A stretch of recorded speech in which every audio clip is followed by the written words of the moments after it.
Hi there. I doubt anybody watching this is unaware of PragerU.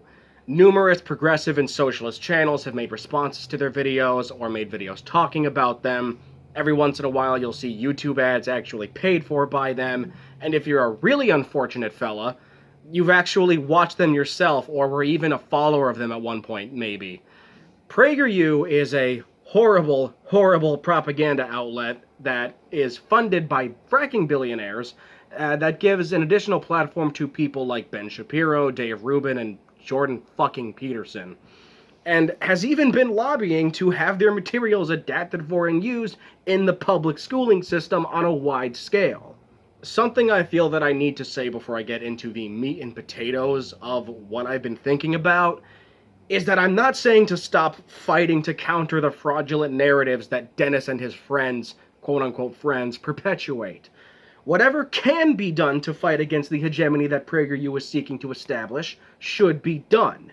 Make response videos, call out how stupid they are on Twitter, make fun of them the way that people like Very Tall Bart have, disrupt live events sponsored by them. Keep doing all of that.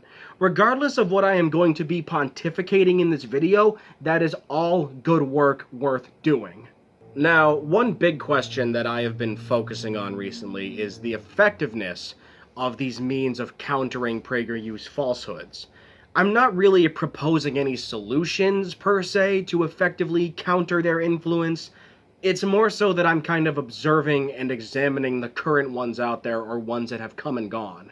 I suppose the first one that we can take a look at is just the general progressive side of YouTube. I hope I'm not sounding reductive in doing so, but I'm using progressive as an umbrella term here. This includes the plain old progressives, the bread tubers, my fellow tankies, what have you. Plenty of folk in this general sphere have made responses to PragerU. Hakeem, Big Joel, Democratic Socialist 01, Zoe B. Just to name a few. Responses like these directly debunking what PragerU says are good. They're informative, they're engaging, and entertaining most of the time. If I can find any actual comments saying that, seeing these videos has helped people break away from the grip of PragerU or from conservatism in general, I'll put up some screenshots. But you and I both know that we've seen comments with that sentiment in some of these videos. If there were any critiques that I could present on these, though, I guess it would be these two. I guess, my first critique would just be that these responses are never made in some sort of collective, concentrated effort. That being said, though, I get why for many instances they can't be. There are certain entities, such as the Deprogram podcast, for instance, that could, in theory, make an episode or a series dissecting claims of PragerU and making fun of Dennis and the kids whose moms tell them that they have to be friends with him. But that would ultimately just be 3 people in a singular video saying that PragerU is stupid. It might be kind of hard to coordinate, okay, on Saturday, for example, Non-Compete is going to make a video debunking PragerU claims about immigration. And then the next day, we're going to see Hakeem make one specifically about, cryptocurrency or something, just for hypothetical examples. But I don't think I've really seen any calculated effort like that for a large swath of leftist content creators to release several responses to the Dennis Prager daycare on a single day or each day of the week or anything of that sort. Hey, anybody watching, though, I just gave you an idea for creating revolutionary internet propaganda. My next point will, now that I think about it, put the effectiveness of such an effort, though, into question, but I still don't think it's a bad idea. Let me just clarify that. The second critique being one that's been talked about before, and in many ways it's not even really something that we can control.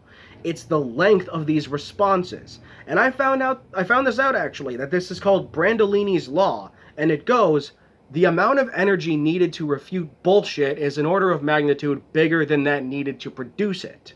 The average PragerU video is no longer than maybe 5 or 6 minutes long, not counting like their podcasts and interviews and stuff.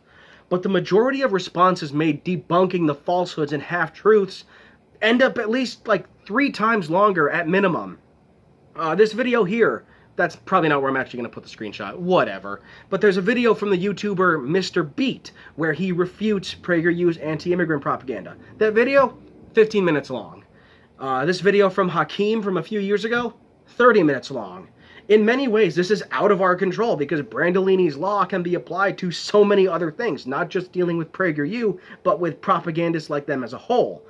I've even experienced it in some of my older videos. This video where I'm refuting something that some random guy spewed out about fascism and socialism being the same thing. My video was almost 8 minutes long, and the video that I'm responding to was maybe 2 minutes long, if that.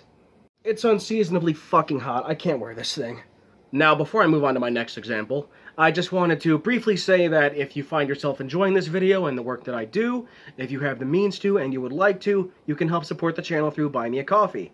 You can sign up for a $1 monthly donation or just do a one-time donation. I'm also going to be providing my referral code to the app Receipt Hog, which is a cashback app where you just take pictures of your receipts from Walmart, Aldi, and wherever else, and you get cashback in the form of points. Both of these are a way that you can support me. The referral code gives you a way to do that while also helping yourself even. Thank you. Now let's get back into the matter at hand. Those two critiques that I just did point me to my next example, the Gravel Institute. Of course, I'm going to try to explain it the best I can, but first I have to say something that I think many of us have thought before. What the fuck happened to them? I mean, shit, dudes, fams, whatever. The last video that they ended up putting out 2 years ago is one from Marianne Williamson, of all people. And then everything just went silent. Named after and founded by former Alaskan Senator Mike Gravel, the Gravel Institute was formed in 2020 as a direct counter to PragerU. The Institute looked promising for some time. They were able to get H. John Benjamin, you know, the voice of Bob from Bob's Burgers and a million other places, to narrate the first video ever uploaded to the channel, or the first one as an official institute, rather. I mean, hell, they even got Richard Wolff to be the presenter on a couple of their earlier videos.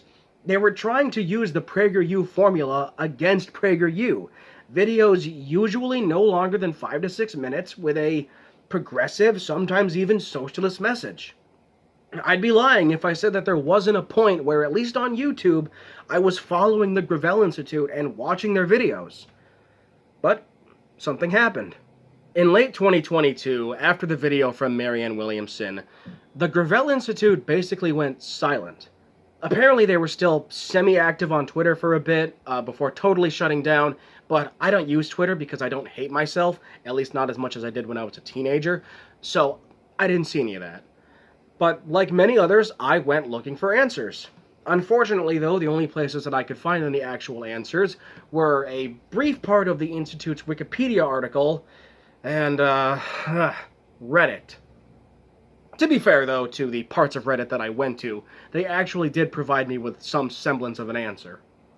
On the unofficial Gravel Institute subreddit, a user by the name of Super Ninja Gamer, claiming to be a former moderator of the Institute's Discord, provided some context as to what happened. The biggest takeaway from this person's comment is that the Institute was undergoing major cost-cutting measures to try to stay afloat, at least according to a former employee that they spoke with on the Discord. Even though there were calls internally to try to cut back on the upload schedule of one video a week and opt for something a little more sustainable like a monthly schedule, the staffers were adamant about upholding their initial promise of one video a week. Evidently, though, the people behind the Institute were really stretching themselves thin. Another user by the name of Priority Timely in the same thread claimed to have tried to directly contact the Institute to get some answers. They never heard anything back, but they have some speculations that are worth paying attention to.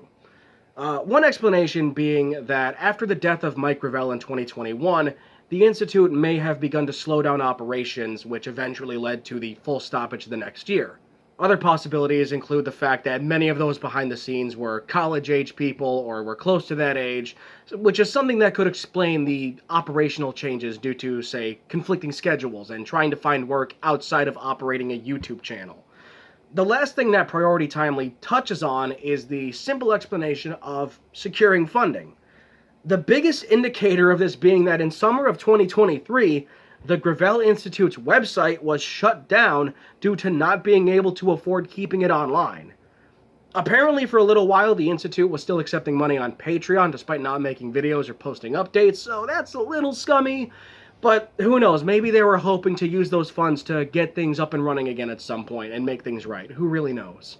We do have outlets, though, such as More Perfect Union, which, even though I feel at least, that they skew more towards a social democratic outlook, which, if you look at who founded it and whatnot, makes sense, they do really good work at presenting the issues of capitalism and American politics from a working class point of view. I personally have never seen them advocate for socialism in a democratic or revolutionary sense, but this is neither here nor there for this context. Their content is even more varied than the Gravel Institute's was. More Perfect Union releases YouTube shorts, videos that are only 5 to 10 minutes long, and occasionally longer videos ranging from 20 to 30 minutes.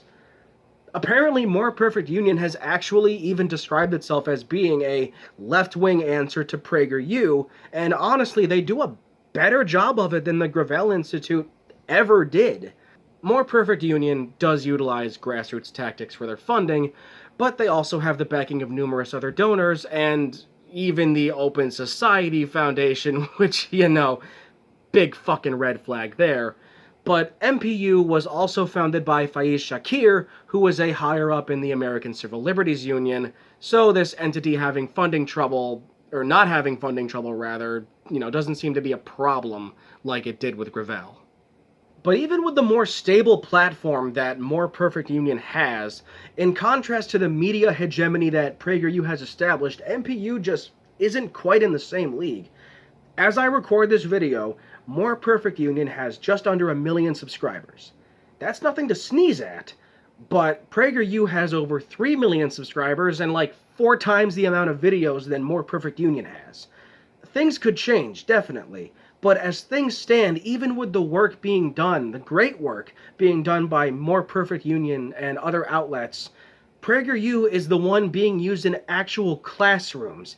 And while this is only speculation on my part, being used as teaching aids for those poor, unfortunate homeschooled kids with ultra-libertarian parents. Other than that thing that I mentioned earlier about a bunch of socialist and communist YouTube channels organizing a mass campaign of responses, I'm not really proposing any specific solution or trying to find a new way to fight back against PragerU. I do think, though, that there can be a real counter to PragerU, and organizations like More Perfect Union and, to a lesser extent, yes, the Gravel Institute, have made good to great efforts in doing so. There are even things like the Zen Education Project, based on the philosophy of Howard Zinn. Maybe this is an anticlimactic conclusion, but I think that maybe there should be a dedicated counter to PragerU coming from an actual socialist perspective.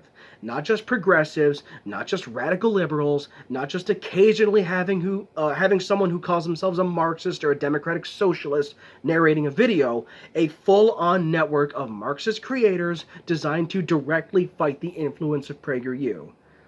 At this stage, I'm not sure exactly how it could be done, considering all the factors such as production value and funding, and how there are places like Means TV, but they have more of a broad focus than just countering a very specific entity. But it can be done. My name is Jimmy, thank you for watching, and Free Palestine.